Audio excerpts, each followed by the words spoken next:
시청자 여러분 안녕하십니까? 9월 16일 화요일 KBC 뉴스와이드 시작합니다. 폭염이 한풀 꺾이고 가을로 접어들면서 광주의 문화축제들도 활기를 띠고 있습니다.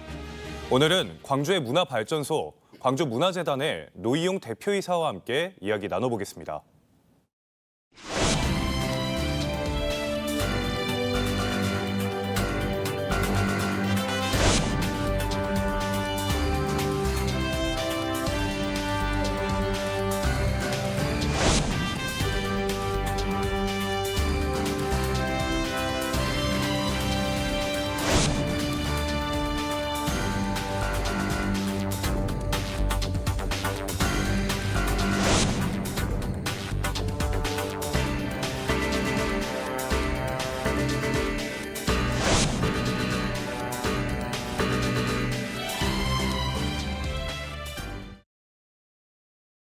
네, 대표님 안녕하십니까? 네, 안녕하십니까? 네, 오늘 한복을 차려입고 오셨는데요. 아주 잘 어울리시는 것 같습니다. 아유, 감사합니다.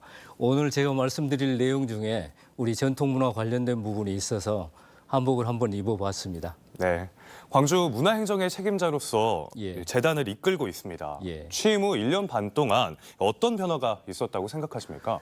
우선 그 문화재단이 하는 중요한 일이 광주의 문화행정을 총괄하는 일이고요. 그다음에 그 문화 향유권을 확장시키는 일이 있습니다. 제가 가장 보람 있게 느끼는 일은 우리 기초수급자나 차상위 계층 같은 문화를 평상시에 못 누리는 분들에게 정부에서 총 130억 원을 1년에 광주시에 할당해 줬습니다. 이것을 작년에 전 직원들이 5개 구청과 협업을 해가지고 그 전국 1위를 했습니다. 그 이용률. 네. 그 전에는 13등이었거든요. 그래서 이제 많은 분들이 시민들이 충분하게 문화예술을 누릴 수 있도록 했다는 것이 가장 보람이 있고요. 그다음에 광주에 있는 공공기관이 29개입니다. 그중에서 우리가 경영평가를 받아서 2위를 했거든요. 그만큼 우리 조직원들이 열심히 일을 했다는 것이고요. 또 여러 가지 공정성과 투명성을 확보하고 있다는 것입니다. 그리고 세 번째로는 그 한국 거버넌스 대상을 수상을 했습니다. 거버넌스라는 것이 정식적인 공공기관이 아니고 시민들과 함께 협업을 해서 통치하고 또 정책도 수립하고 집행하는 그런 기능을 하기 때문에 결국 시민들이 중심이 되는 문화예술을 만들었다. 이렇게 세 가지 보람 있는 일이 있었고요. 그리고 또 한 가지 중요한 일은 그 문화예술 지원 사업을 조기에 확정을 지어가지고 연초에 곧바로 지원을 함으로써 예술인들이 창작 활동을 끊김없이 지속적으로 추진할 수 있도록 그렇게 지원하고 있습니다. 네, 우리 지역 문화계에 좋은 소식이 이어지고 있습니다. 네. 최근 광주문화재단이 문체부 장관상을 받았는데요. 어떤 부분이 높게 평가됐을까요? 예, 그 제목이 지역 상생, 문화 동행 이런 제목으로 상이 나왔거든요. 네. 결국은 이제 문화 예술 관련 기관들이 서로 상생할 수 있도록 협업을 하고요. 그리고 어깨동무하고 같이 간다는 뜻입니다. 지난 7월 달에 부산에서 그 페스타가 열렸는데 거기에서 우리 광주가 최우수상, 문체부 장관상을 받았습니다. 이때 경쟁했던 문화재단들은 52개 정도 되고요. 거기에서 1등인 셈이죠. 그래서 그 부분도 우리 직원들과 또 참여하는 시민들, 예술인들이 다 함께 열심히 했기 때문입니다.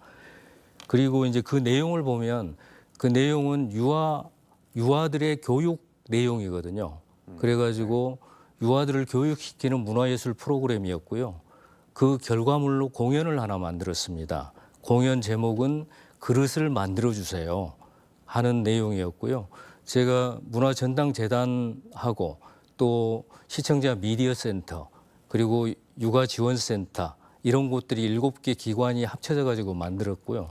공연을 저도 같이 보러 갔습니다. 갔더니 제가 놀란 장면이 하나 있는데 네. 기저귀를 차고 온 아이들이 많이 있었어요. 그 아이들이 어떻게 공연을 볼 수 있을까 했더니 정말 몰입도가 대단했어요. 그래가지고 그 아이들 공연장이기 때문에 무대가 그리 높지를 않습니다. 거기로 갑자기 중요한 순간에 기어서 올라가는 거예요.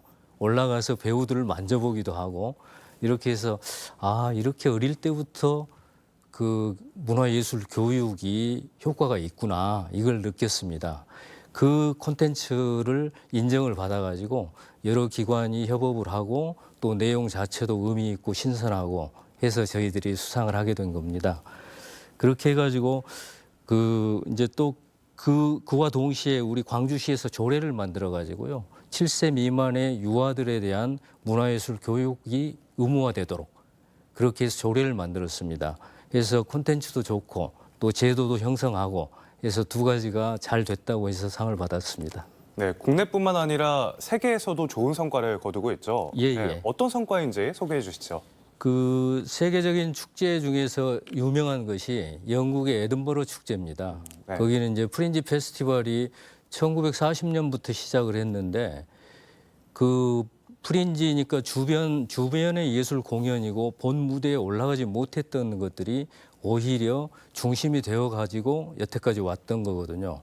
거기에 우리 광주에서 두 팀이 참여를 했습니다.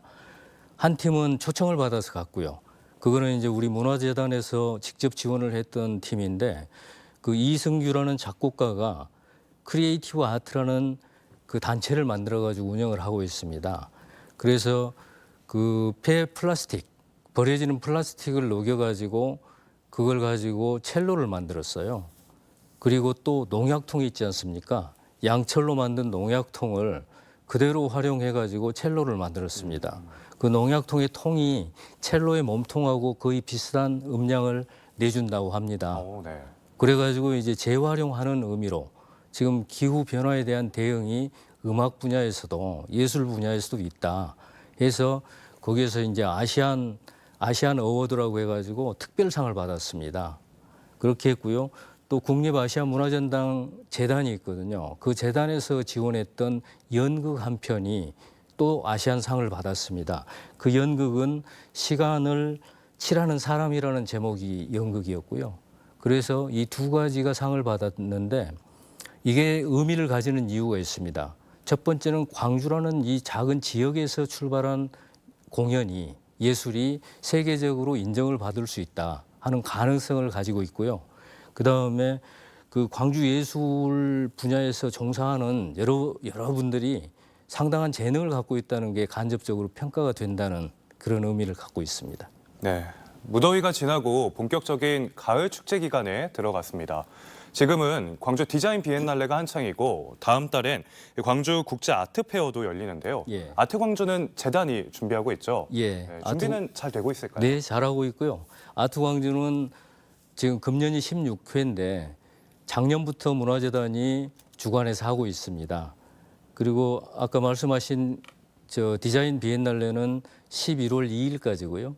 저도 지난주에 자세히 살펴보고 왔는데 시민 여러분들께서 한 번쯤 가보시는 것도 좋겠습니다. 그리고 이제 아트 광주라고 이름을 이제 완전히 픽스를 시켜놨는데요. 그전에는 뭐 아트페어 광주, 아트페어 뭐 다양하게 썼었습니다.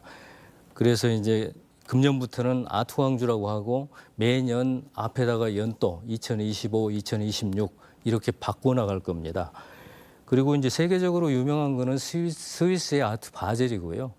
그리고 그 영국에서 프리즈 런던, 이건 프리즈 서울도 있죠. 그 다음에 우리 서울은 키아프가 있고요. 이런 데 따라가기 위해서 저희들은 지금 뒤처져 있기는 합니다만은 열심히 준비하고 또 나름대로 광주의 특색을 아트 광주에다가 부여할 예정입니다. 그게 그 신진 작가를 발굴하고요. 이제 국제적인 그 네트워크를 과감하게 확대시키려고 하고 있습니다.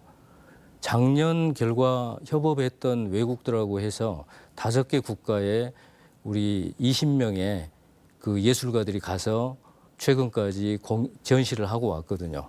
그렇게 해서 우리 광주의 미술품들이 세계 곳곳에서 호평을 받고 있습니다.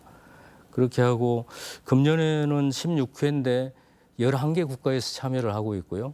총 96개 갤러리에서 참가를 합니다. 네. 그리고 총 작품은 한 4,400여 점, 그 정도 전시가 될 거고요. 아트 광주는 아트 마켓, 미술품 판매 시장입니다. 그렇기 때문에 오셔가지고 적정하게 마음에 드신 작품이 있으면 그 무리를 하셔서라도 네. 집에 가서 하나씩 걸어 놓으시면 좋겠습니다. 작년에도 보니까요. 주로 이제 고객들이 주로 구입하는 고객들이 어린 아이들입니다. 어린 아이들이요. 할머니, 할아버지 손잡고 와가지고 그 아이들이 마음에 드는 작품을 보고 할아버지 저거 사줘, 저거 사줘 하면 그거 할 수 없이 사주고 또 작품이 그 집에 걸어놓을 만하거든요. 네, 그렇게 하니까 그저 안 사셔도 좋으니까 많이 오셔가지고 좀 봐주시기 바라겠습니다. 네. 문화재단은 축제 행사뿐만 아니라 이 일상 속에서 시민들이 문화를 즐길 수 있는 문화예술 프로그램도 다양하게 운영하고 있습니다. 어떤 프로그램들이 있을까요? 그리고 시민들 반응도 궁금합니다. 예, 금년 들어서 저희들이 이제 새롭게 시행했던 프로그램의 하나가 찾아가는 문화 공연입니다. 이게 이제 제목을 당신 곁에라고 이렇게 지었는데요. 이 5개 구에서 정해진 그 공연장에 공연 팀들이 그 정해진 시간에 매주 토요일 정해진 시간에 딱 갑니다. 그래서 이제 시민들이 좀 적응이 되니까 그 시간이면 상당히 이제 모여들어요. 그래서 오늘은 무슨 공연을 하나 하고 하는데 거기에 내용은 주로 이제 버스킹, 거리 예술이죠. 버스킹하고 아카펠라나 클래식 다양한 공연을 하고 있습니다. 그래가지고 시민들의 평가는 산책하다 보니까 우연히 만났는데 너무 멋진 공연이다. 이런 호평을 받기도 합니다. 그래서 저희들이 이제 그 지난 상반기 진행해 보고 나서 앞으로는 개선해야 될 점이 무언가 스스로 이제 평가를 해보았습니다. 그랬더니 말 그대로 찾아가는 문화 공연이 되려면 정말 찾아가야 된다. 경로당도 찾아가고 또 장소를 고정시키지 말고 사람들이 많이 모이는 곳이라면 언제든지 찾아가서 공연을 하자 하면 예산이 좀 더 필요합니다. 근데 그렇게 많이 필요하지는 않을 것 같고요. 그렇게 해서 이 정책을 제대로 갖추고 예산을 조금 늘려서 향후에는 진정으로 찾아가는 예술 공연을 해보고 싶습니다. 네.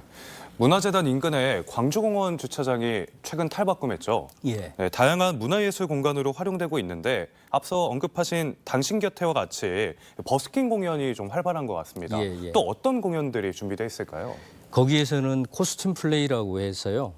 쉽게 말씀드리면 만화에 나오는 주인공들 그 만화 속의 주인공이 입는 옷은 의상은 쉽게 입을 수가 없거든요. 네. 그런데 이제 그런 의상을 입고 공연을 하는 겁니다. 무용을 하기도 하고 노래를 부르기도 하고 춤을 추기도 하고요.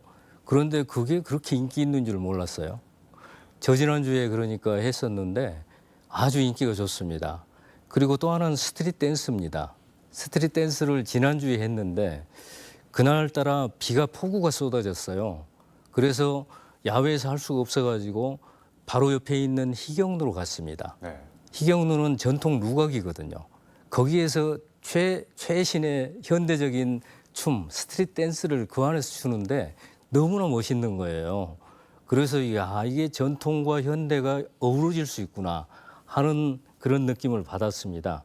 그래서 우리 시민들께서는 거기가 또 포장마차촌이거든요. 네. 그래서 시민들께서는 포장마차에 앉아 있다가 공연이 시작되면 공연장 의자에 앉아서 공연을 관람하고 또 희경루에도 올라가 보고 아주 다채로운 그 문화 현장이 되고 있습니다.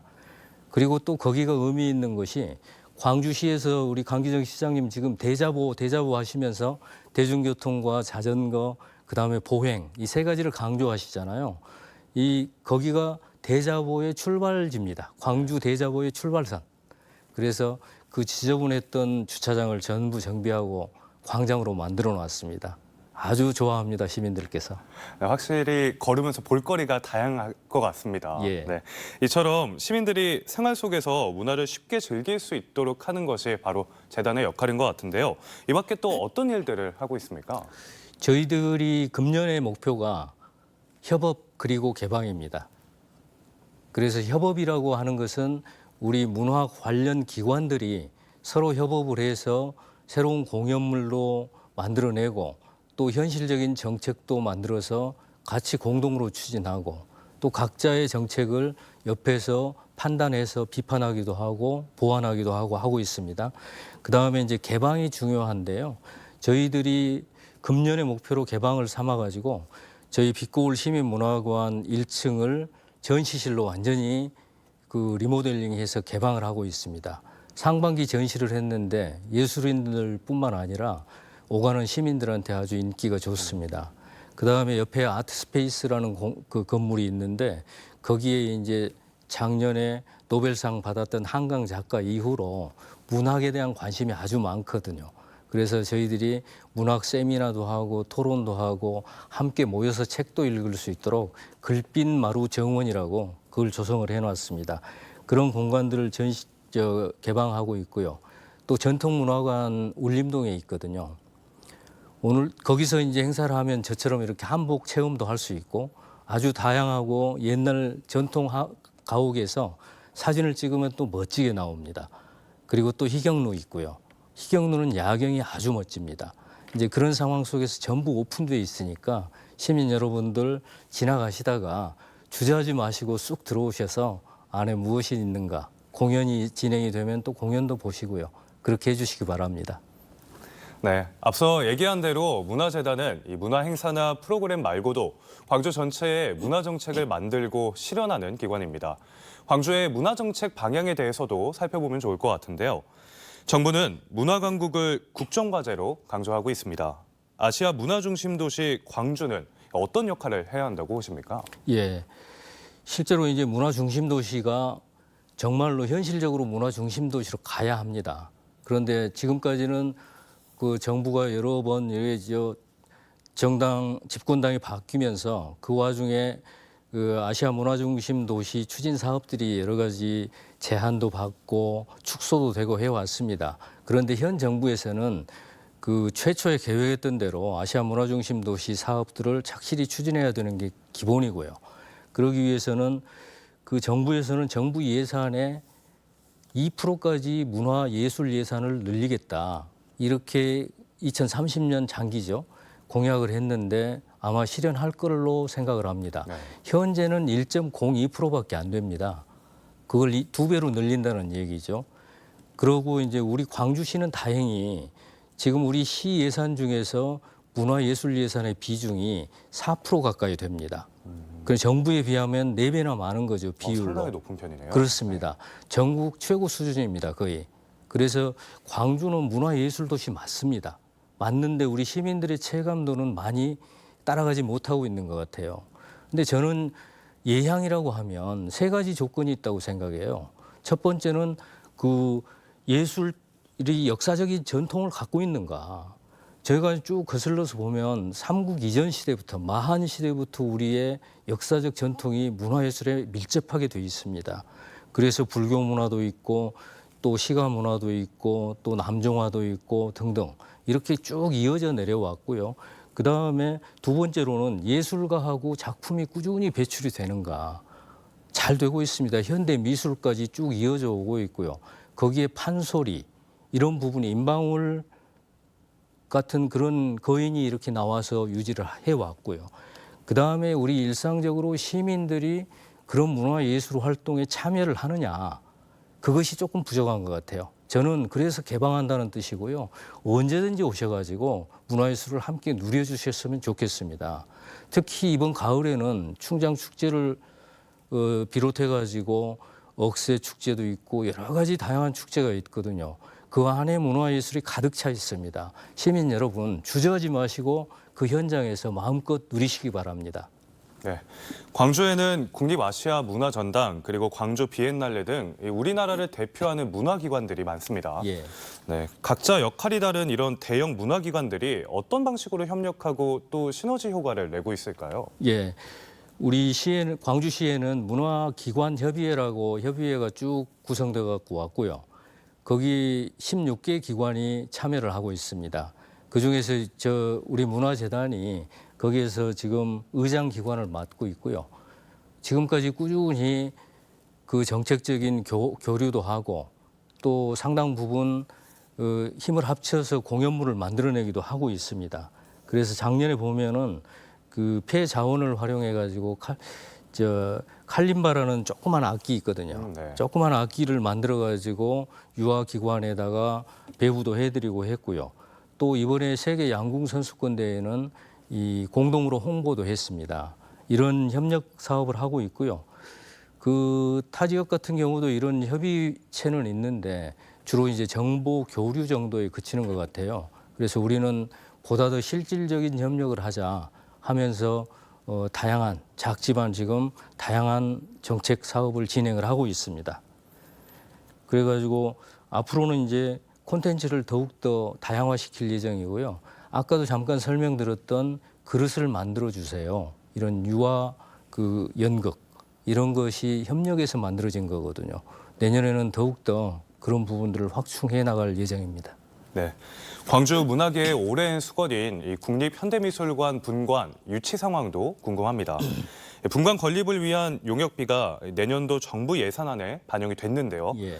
전국의 여러 지자체들이 희망하는 사업이어서 경쟁이 치열합니다. 어떻게 전망하고 있습니까? 예, 그래서 지금 보면 흔히 광주에서 그동안의 현대미술관 유치를 위해서 주장했던 논리는 한 가지밖에 없었습니다. 충청도까지는 있는데 청주에 있거든요. 네. 청주까지 있고 서울, 과천, 덕수궁 이렇게 있고 대전에 지금 조만간에 오픈할 예정이고요.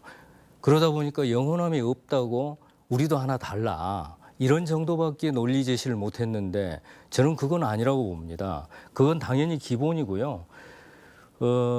지금 광주의 여건이 어떤가를 먼저 살펴봐야 됩니다. 아까도 말씀하셨듯이 국립아시아문화전당이 있고요. 비엔날레라는 오래된 역사, 30년이 된 역사를 가진 국제미술전람회가 있고요. 그다음에 국립박물관 있죠. 시립박물관이 있죠. 저희 문화재단 중심으로 해서 세계에서 아무데도 없는 국립아시아문화전당과 문화전당재단이 있습니다. 네. 그다음에 그것이 계속해서 그 내용 콘텐츠도 확충이 되고 있고 거기를 찾아가 본 사람들은 감탄사를 연발합니다. 그런 정도의 충분한 시설 인프라들이 다 갖춰져 있고요. 그를 통해서 국제적인 인프라와 전문 인력이 이미 양성되고 많이 배출됐습니다. 그다음에 이제는 서서히 시민 참여하는 문화가 문화예술 분야까지 확산되고 있거든요. 이렇게 기본적인 인프라가 구성된 도시는 광주밖에 없습니다. 그렇기 때문에 광주에 현대미술관이 오면 그냥 하나의 건축물만 지어가지고 덜렁 찾아와 봐라 이런 게 아니고 그 자체가 살아있는 미술관이 되는 거예요. 그 영화에 박물관이 살아있다 하듯이 광주는 미술관이 살아있다. 이게 될 수 있다고 저는 생각합니다. 그래서 지역 안배 차원을 넘어서 이 문화적 당위성을 가지고 있다. 이렇게 생각을 하고 있고요. 여기서 한 가지 우리가 미리 준비해야 될 게 있습니다. 정부에서 어느 날 갑자기 좋다 그럼 광주 가져가라 했는데 광주에서 이걸 신양파크로 할지 중앙초등학교로 할지 그 사직공원으로 할지 이거 아직 안 정했거든요. 네. 이것은 광주시 정부도 있지만은 예술계도 있고 또 시민단체도 있고 전 시민들이 합의를 도출해서 빨리 결정을 해야 됩니다. 해놓고 나서 주겠다 하면 얼른 가져와서 여기다 하겠다. 이렇게 해야지 주겠다고 하는데 그때부터 이제 논쟁이 시작되면 자칫 잘못하면 다른 지역으로 또 뺏길 수밖에 없거든요. 그래서 저는 이제 그 준비를 해야 된다 이렇게 생각하고 있습니다. 네. 문화예술인들의 창작 활동에는 다양한 지원도 중요합니다. 문화재단의 예술인 지원 어떻게 이루어지고 있습니까? 우리 문화재단의 예술인 지원들은 그동안에 쭉쭉 그 지속돼 왔던 거고요. 어찌 보면은 가장 핵심적인 일 중에 하나입니다. 네. 그런데 금년에 총 예산이 37억 원 정도 됩니다. 그렇게 해가지고 그 지원받는 단체는 400여 개 단체와 개인 합쳐가지고 400여 개가 되고요. 거기에는 큰 카테고리로는 9개 사업이 있습니다. 그 주요한 걸 말씀드리면 예술 분야의 교육 사업이 있고요. 그다음에 장애인 예술 지원하는 사업이 있고 그다음에 청년 예술 지원하는 사업도 있고요. 그리고 또 공연장에 상주하는 단체들 지원하고요. 또 중요한 것은 우리 일상에서 시민들이 함께하고 참여하는 일반적인 동아리를 지원합니다. 네, 동아리 지원 사업이 총액이 지금 그렇게 많지는 않습니다. 약 2억 8천만 원 되는데요. 이 동아리들이 지원을 받고 자기들의 그 취미 생활을 알차게 할 수 있기 때문에 인기가 아주 많습니다. 그리고 아까도 말씀드렸습니다마는 이런 지원 사업이 내년 1월이면 곧바로 그 시행될 수 있도록 금년 12월까지 신청받아서 선정을 완료합니다. 이게 이제 우리 광주만의 특색이죠. 다른 데는 5월 달 돼가지고 그때부터나 지원 시작하거든요. 예, 그것이 다르고요. 그렇게 하다 보니까 지금 지원 경쟁률이 약 4대 1입니다.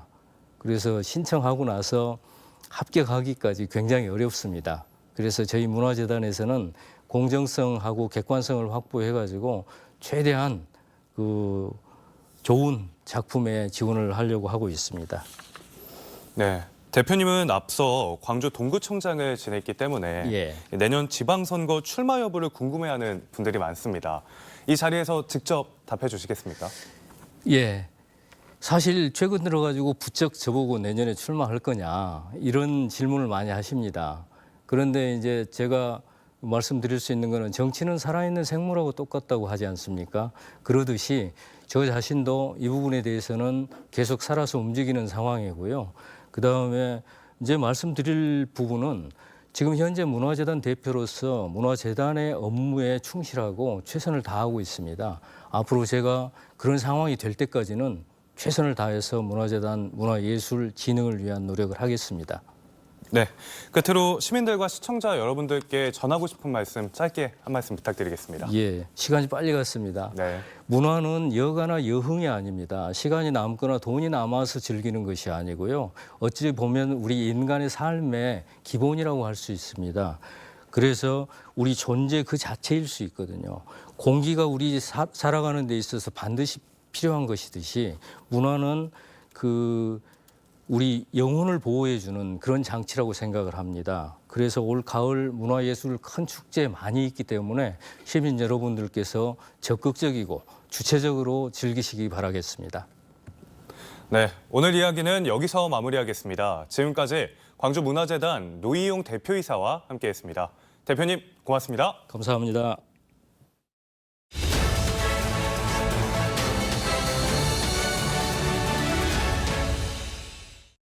서울광역방송센터입니다.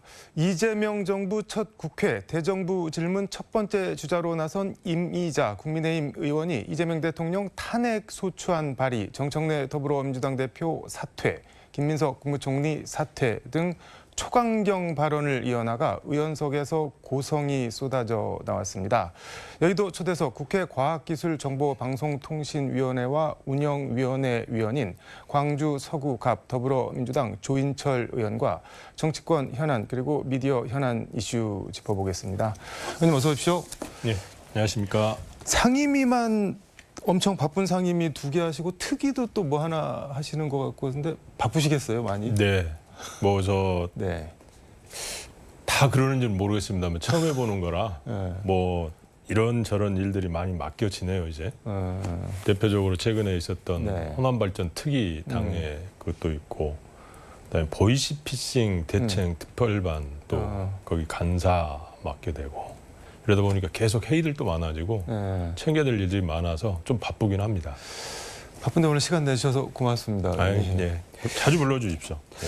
15일 어제 국회 대정부 질문 이미자 의원 작심하고 나온 것 같은데 뭐 산무정부다 그래서 뭐 존재감도 없고 양심도 없고 진심도 없다 뭐 이런 얘기도 하고 이재명 대통령 보고는 뭐 비겁하다 이런 원색적인 표현도 하고 뭐 그냥 다 그만두시라 뭐 이런 취지로 얘기를 하던데 의도나 목적이 있을 것 같은데 뭐라고 보세요? 글쎄요, 지금 뭐 급작스럽게 그런 네. 대정부 질의를 그런 식으로 해가지고 어떤 현 정부의 발목 잡기가 아닐까. 지금 정부 출범한 지 이제 100일 네. 이제 갓 지났습니다.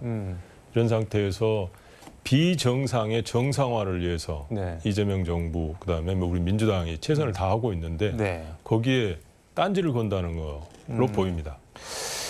검찰 수사 기소 분리 뭐 중국식 공안 통치로 가려는 거다. 그리고 내란 특별재판부 이거는 인민재판부 만들려는 거다. 이런 비판도 하고 네. 그리고 조희대 대법원장 사퇴 논란이 계속 공방인데 그거는 어떤 입장이신가요?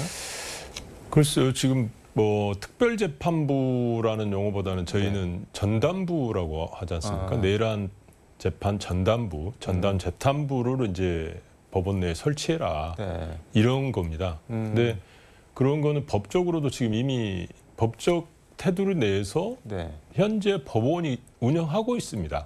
전담 재판부. 그렇죠. 많이 있죠. 그러니까 합의부라고 하는 거는 네. 법에 있는데 그 합의부의 네. 그 하나로서 각종 뭐 예를 들면 조세 네. 전담부, 그다음에 성폭력 전담부 네. 이런 게 이미 운영하고 있습니다. 네. 이런 상태에서 이것이 무슨 인민재판이라고 하는 건지 어떤 얼토당토하는 이야기 같습니다. 왜냐하면 특히 네. 지금 내란이라고 하는 거는 일반 형사 사건이나 이런 거하고 네. 완전히 다르지 않습니까? 대한민국 전체를 사회 혼란에 빠뜨리려고 했던 것이고 네. 그렇다고 보면 이걸 가장 빨리 신속하게 전문가들이 달려들어서 네. 해결해서 해야 되는 이런 상황인데 그거를 가지고 인민재판부를 설치하려고 한다라고 하는 거는 밑도 끝도 없는 이야기 같습니다. 근데 궁금한 게 내란 전담 재판부라는 거를 네. 만들면은 재판장은 누가 선임을 하나요? 인사권은 누가 하나요? 인사권은 결국 대법원장이 하게 돼 있는 겁니다.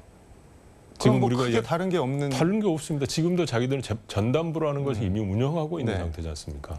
그 전담부라는 걸 다 운영하고 있는데 그 중에 요 사건, 내란 사건에 대해서는 너무 큰 사안이기 때문에 신속히 네.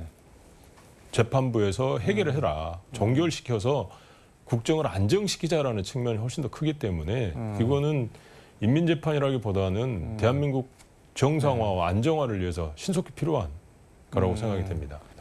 알겠습니다. 이 얘기는 이 정도로 하고 방송통신미디어위원회 설치법 이게 국회 과방위 법안 소위 통과를 했는데 법안 취지랑 주요 내용을 간략히 좀 말씀해 주시죠. 좀 안타깝습니다. 네. 이 부분도 어떻게 보면 새 정부가 출범하면서 정부 조직 개편이 항상 이루어져 왔습니다. 네. 그 과정에서 있는 자연스러운 현상인데 그거를 현 방통위원장 이진숙 몰아내기다라는 프레임을 씌워서 네. 국힘당이나 방통위원장이 지금 정치적으로 이용하고 있다고 봅니다. 네. 그래서 오히려 이걸 빨리 종결시키려면 네. 이진숙 위원장이 책임을 지고 지금까지 방송이나 방통위를 네. 엄청 훼손시켜놨기 때문에 그걸 정상화한다는 차원에서라도 책임지고 빨리 물러나는 게 답이다라고 봅니다. 이진숙 위원장은 법적 판단을 받아보겠다 뭐 이런 입장인 것 같은데. 이 법을 가지고 자기가 헌법 네. 이원 법률을 제청하거나 할 텐데 그거는 있을 수 없는 이야기죠. 이미 과거에도 다 되어 왔었던 겁니다. 근데 본인을 쫓아내기 위한 거다라는 프레임을 씌워서 지금 가려고 네. 하는데 그건 전혀 아니라는 겁니다. 제가 말씀드렸듯이 이미 이러이러한 아까 이야기했던 거버넌스 조직이라든지 아니면 정책의 일관성 확보 차원에서 반드시 조직 개편 차원에서 이루어져야 될 상황이기 때문에 자기 개인을 쫓아내기 위해서 한 법이다라고 하는 것은 자기를 너무 과대평가하고 있는 것 같습니다. 근데 일각에서는 여자 윤석열 나오는 거 아니냐 이러다가 정치적 몸집만 키워줘서 뭐 대전시장 나온다는 소리도 있고 뭐 보궐에서 대구 같은 데서 출마한다는 얘기도 있고 그렇게 만들어주는 거 아닌가요 결과적으로? 그럴 측면가 있습니다. 자기가 지금 그렇게 하고 있거든요. 네. 나 좀 건드려 주세요라고 하는 제스처를 계속 보냅니다. 그렇게 보내고 있는데 아마 현명한 네. 국민들이 잘 판단하리라고 봅니다. 근데 페이스북에 싫든 좋든 여론 영향력은 이제 유튜브로 넘어갔다 그런 말씀을 쓰셨던데 진짜 넘어간 건가요 지금? 그러니까 지금 여기도 정규 방송이지 않습니까? 이것도 결국은 유튜브하고 같이 연동돼 있는 그렇다고 측면에서 보면 유튜브의 영향력이 과거 같지는 않다. 엄청난 영향력이 커졌다. 네. 라고 보고 실제로는 유튜브의 가장 큰 네. 피해자가 국민이다. 왜? 윤석열 대통령 전 대통령이 네. 유튜브에 어떻게 보면 세뇌됐다. 내썩음 현상에 의한 네. 확증 평양을 가져서 이런 내란 행위까지 한 거 아니냐라고 볼 수도 있고 전한길 씨 같은 경우도 마찬가지 아닙니까? 유튜브가 아니었으면 어떤 그런 영향력을 확대할 수 있는 그런 어떤 매체로 활용했겠습니까? 근데 본인이 나와서 본인 믿고 있는 거, 본인 하고 싶은 말 하는 것, 그리고 그런 말을 들으면서 저게 맞아 믿는 거, 그걸 규제나 뭐 어떻게 할 수가 있나요? 그래서 이제 제대로 된 사실과 네. 이런 것들을 가지고 하면 되죠. 근데 지금 아까 말씀하신 대로 네. 우리 사이버 공간에서 이루어지는 일이지 않습니까? 이 사이버 공간이라고 하는 게 어떻게 보면 물리적 공간보다도 훨씬 더 네. 다양한 의견들과 커졌습니다. 사이버 공간 자체가. 그러면 사이버 공간 자체가 저는 그렇게 생각합니다. 건전해야 된다. 네. 그리고 안전해야 된다. 그곳이. 네. 근데 건전하지 못하다면 어떤 식으로든 규제는 들어가야 된다라고 저는 판단이 됩니다. 그래서 어떤 식이 어떻게 들어갈 수가 있나요? 그런데? 그러니까 지금까지는 주로 그 예를 들면 그 플랫폼을 운영하는 사람이 자율 규제에 주로 많이 맡겼습니다. 네. 그래서 자율 규제에 맡겼고 그 컨텐츠를 올린 사람에 대해서도 일정 부분 제재를 가했었는데 네. 자율 규제에 맡겨 놓다 보니까 지금도 뭐 자율 규제가 뭐 크게 바뀌지는 않았습니다만 네. 자율 규제가 제대로 이루어지지 않고 있다는 겁니다. 그런 부분들에 대해서 어떻게 할 것인지 저희가 좀 더 논의를 해봐야 되고 최근에 제가 저 독일하고 영국을 다녀왔었어요. 그래서 독일 측에 제가 여쭤봤어요. 여기 독일은 어떻게 하고 있느냐라고 했더니 거기는 좋은 핑계거리가 있더라고요.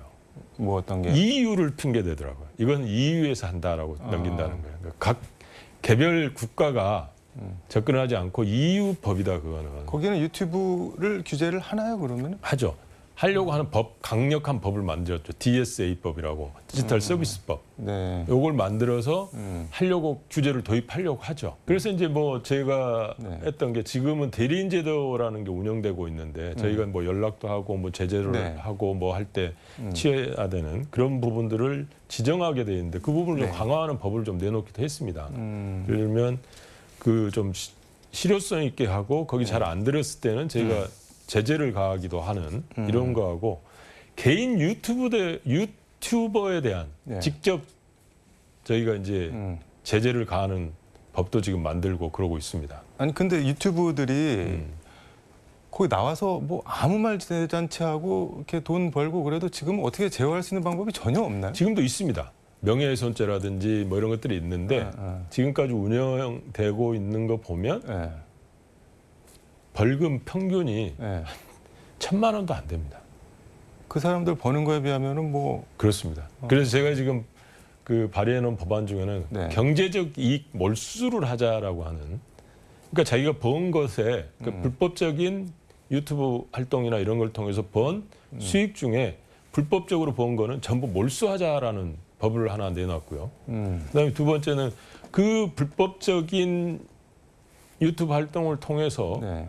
뭔가 남에게 손해를 끼쳤거나 라고 했을 때는 3배 이상, 3배의 징벌적 손해배상을 청구할 수 있게 하자. 요 두 가지 지금 법안을 지금 제출해 놓은 상태입니다.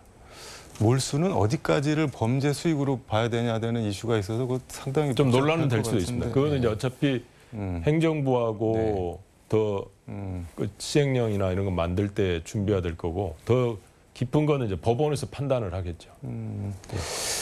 AI 3대 강국 도약을 위한 AI 데이터 이용 정책 토론회 국회에서 개최를 하셨던데 이건 뭐 어떤 토론회인 건가요? 저희가 그 AI가 지금 보면 2023년 말쯤에 이제 우리 챗GPT가 나오면서 급속 확산됐지 않습니까? 그래서 가장 중요한 게 지금 데이터다라고 하는데 그 데이터 쓰는 것 관련해서 네. 굉장히 많은 논란들이 있습니다. 예를 들면 언론사 같은 경우도 네.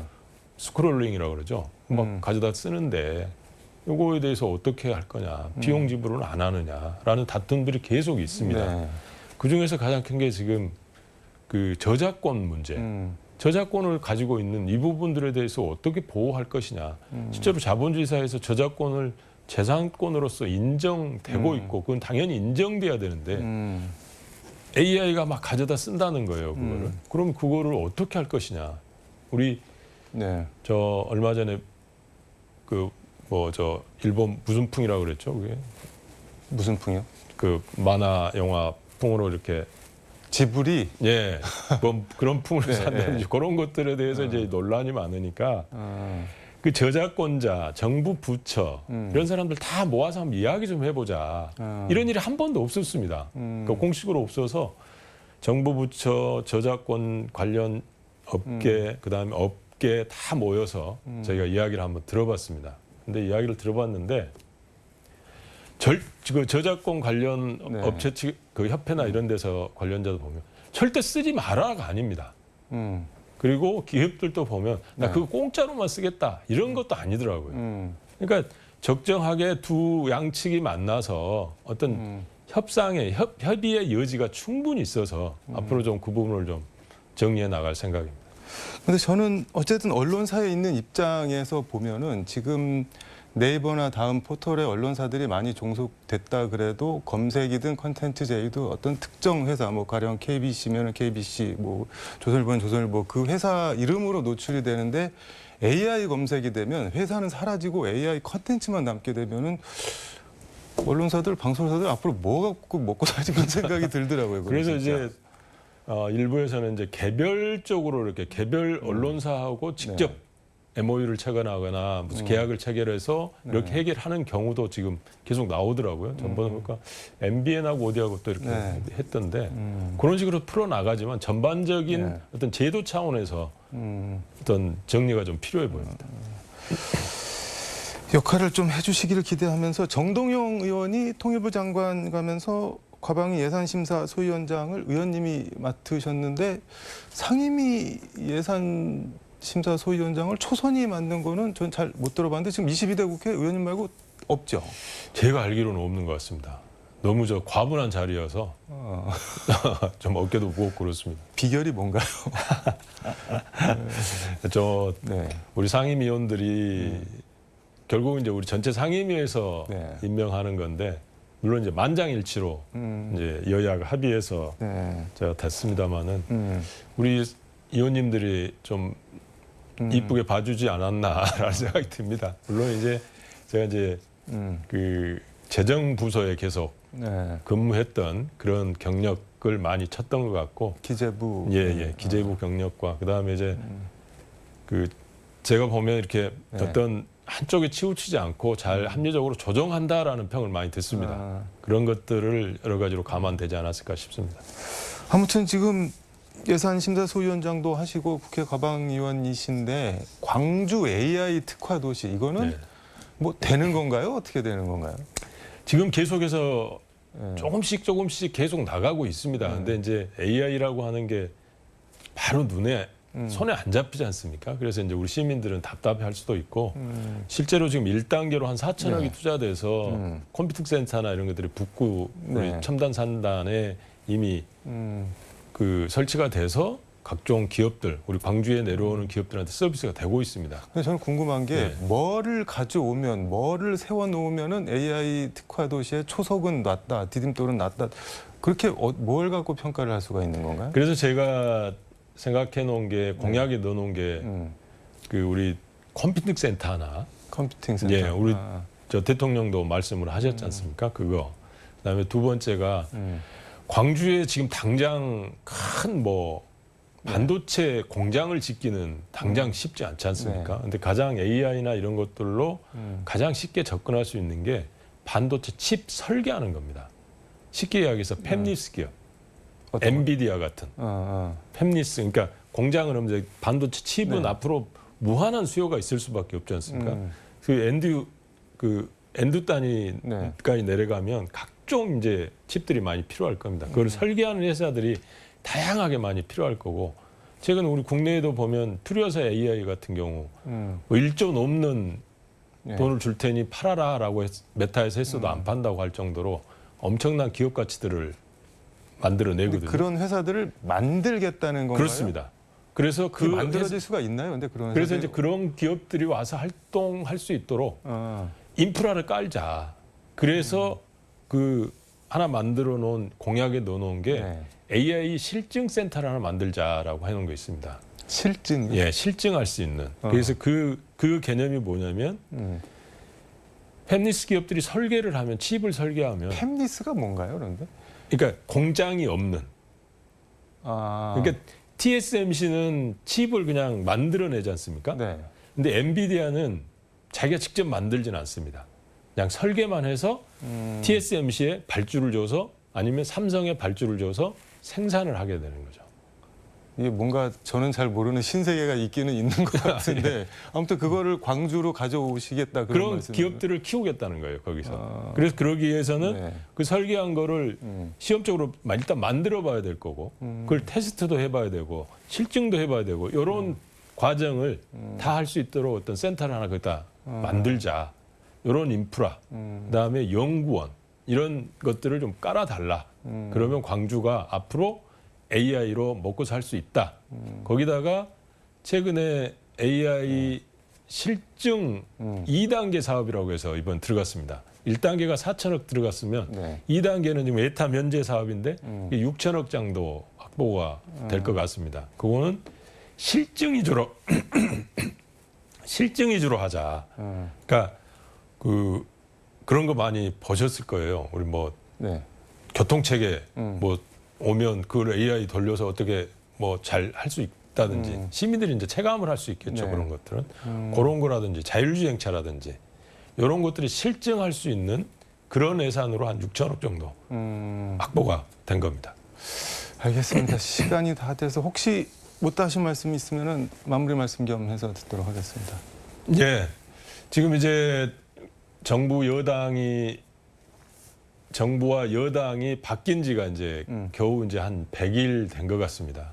우리 저 국민들 입장에서 보면 어떻게 보면 어떤 측면에서는 답답할 수도 있는데 특히 광주 같은 경우는 지금 뭐가 바뀌었느냐라고 하는 답답함이 있을 수 있습니다. 그러나 한순간에 이루어지지 않고 주기적으로 쭉 저희가 책임을 지고 호남발전 특위라든지 이런 걸 중심으로 해서 하면 광주도 이제는 좀 먹고 사는데 걱정 없는 도시가 되지 않을까 그런 생각이 듭니다. 좀 더 믿고 지켜봐 주십시오. 알겠습니다. 오늘 말씀 여기까지 듣도록 하겠습니다. 고맙습니다. 예, 감사합니다. 지금까지 서울광역방송센터에서 조인철 민주당 의원과 함께 전해드렸습니다. 9월 16일 뉴스와이드를 마칩니다. 시청해주신 여러분 고맙습니다.